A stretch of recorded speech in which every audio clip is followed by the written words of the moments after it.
دوستو، آج میں آپ کو دفینہ نکالنے والے جنات کا عمل دینے جا رہا ہوں۔ دفینہ نکالنے والے جنات کی تسخیر کیسے کرتے ہیں اور کیا اس کا طریقہ کار ہے۔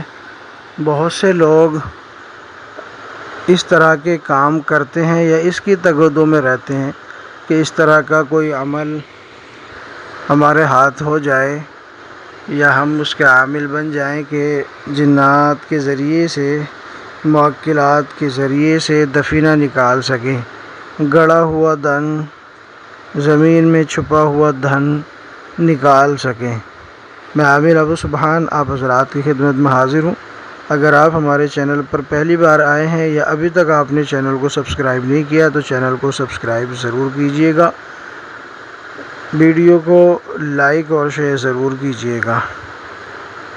تو دوستو، تھمبنیل میں آپ نے جو ٹاپک دیکھا ہے اسی ٹاپک کے حوالے سے آپ حضرات سے گفتگو کرنی ہے، اور عمل بہت ہی چھوٹا ہے، یعنی کہ یہ سمجھیں کہ ایک لائن کا عمل ہے جو میں آپ کو بتاؤں گا آج، اور جس کے نتیجے میں ایسے پاورفل جنات یا معقلات تسخیر ہوتے ہیں کہ اس کے ذریعے سے آپ وہ کام لے سکتے ہیں جس کی آپ کو برسوں سے خواہش تھی، برسوں سے آپ جس کی تلاش میں تھے، برسوں سے آپ جس کے پیچھے پڑے ہوئے تھے اور آپ کو وہ حاصل نہیں تھا۔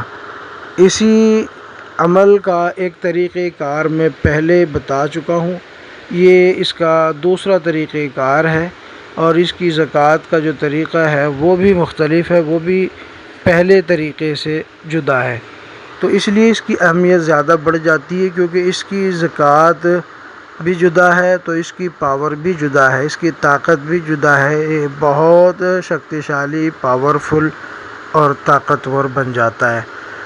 تو آپ کو میں بتاتا ہوں کہ پھر ان سے آپ جنات کے ذریعے سے یا موکلات کے ذریعے سے دفینہ کیسے نکلوا سکتے ہیں اور کیسے آپ نے ان سے تعاون حاصل کرنا ہے۔ سب سے پہلے میں آپ کو اس کی زکوٰۃ کا طریقہ بتا دیتا ہوں، عمل بتا دیتا ہوں، عمل کون سا ہے۔ تو دوستو، یہ عمل بڑا مشہور ہے، بڑی مشہور آیت ہے، مولانا حسن الہاشمی صاحب نے بھی اس پر بڑا لمبا تذکرہ کیا ہے اپنے نمبرات میں، دفینہ نمبر میں، اور دوسرے لوگوں نے بھی اس آیت پر یا دوسرے عاملین نے بھی اس آیت پر یا اس عمل پر بہت ہی تفصیلی ذکر کیا ہے، تفصیلی اپنا اظہار خیال کیا ہے۔ آپ حضرات کو یہ باتیں بتانے کی ضرورت اس لیے پیش آئی کہ یہ عمل بہت ہی معتبر ہے، قرآنی عمل ہے، اور میرا تجربہ یہ ہے کہ دفینہ نکالنے میں قرآنی عمل جتنا مؤثر ہے اتنا کوئی دوسری چیز نہیں ہے۔ نکالتے ہیں لوگ، میں انکار نہیں کر رہا ہوں، لیکن ان کی جو پاور ہے وہ بہت زیادہ ہے۔ تو عمل کیا ہے آپ حضرات سن لیں۔ قرآن پاک کی ایک آیت ہے، بسم اللہ الرحمن الرحیم، وَعِندَهُ مَفَاتِيحُ الْغَيْبِ لَا يَعْلَمُهَا إِلَّا هُوَ۔ یہ آیت ہے چھوٹی سی، وَعِندَهُ مَفَاتِيحُ الْغَيْبِ لَا يَعْلَمُهَا إِلَّا هُوَ، یہ آیت ہے، اس کی آپ نے زکوٰۃ ادا کرنی ہے۔ عروج ماہ میں نوچندی جمعرات کو آپ یہ عمل شروع کریں گے، عشاء کی نماز کے بعد کرنا ہے، پشچم کی طرف منہ کرنا ہے، اپنا حصار لازمی کرنا ہے، چاہے جسمانی کر لیں چاہے دائرے والا، یہ آپ کی اپنی مرضی ہے۔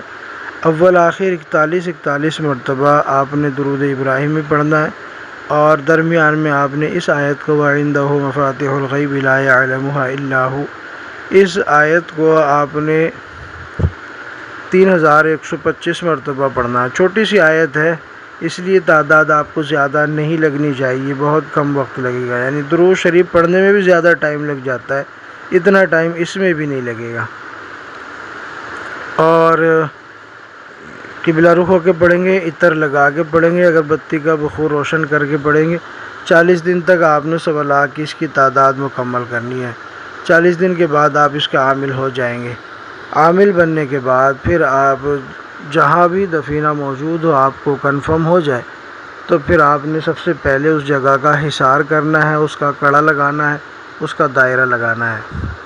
آپ اس کے عامل ہونا ضروری ہے، جو دفینہ نکالنے والے عاملین ہوتے ہیں ان کا حصار بڑا مضبوط ہونا چاہیے، اور وہ حصار کے لیے زیادہ تر سورہ مزمل یا سورہ جن ان کا سہارا لیتے ہیں، اور یہ بہت ہی مجرب طریقہ کار ہے۔ تو حصار کر لیں جگہ کا، اور حصار کرنے کے بعد آپ نے اس آیت کو وہاں بیٹھ کے پڑھنا ہے جہاں پہ دفینہ ہے۔ وہاں پہلے آپ 1-1.5 فٹ کھود لیں اور پھر اس آیت کو پڑھیں، اور جنات کو حکم لگا دیں کہ اس جگہ پہ جو دفینہ ہے، جو بھی شے ہے یا جو بھی دھات ہے، اس کو اوپر کھینچ کے لائیں اور نکال کے باہر کریں۔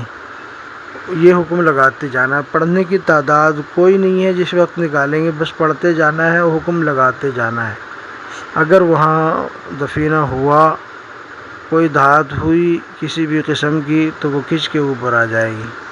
اس کے بعد آپ جو ہے نا اس کو صاف کر کے اپنا استعمال میں لا سکتے ہیں۔ عمل پسند آیا ہو تو ویڈیو کو لائک کریں، شیئر کریں، چینل کو سبسکرائب لازمی کریں۔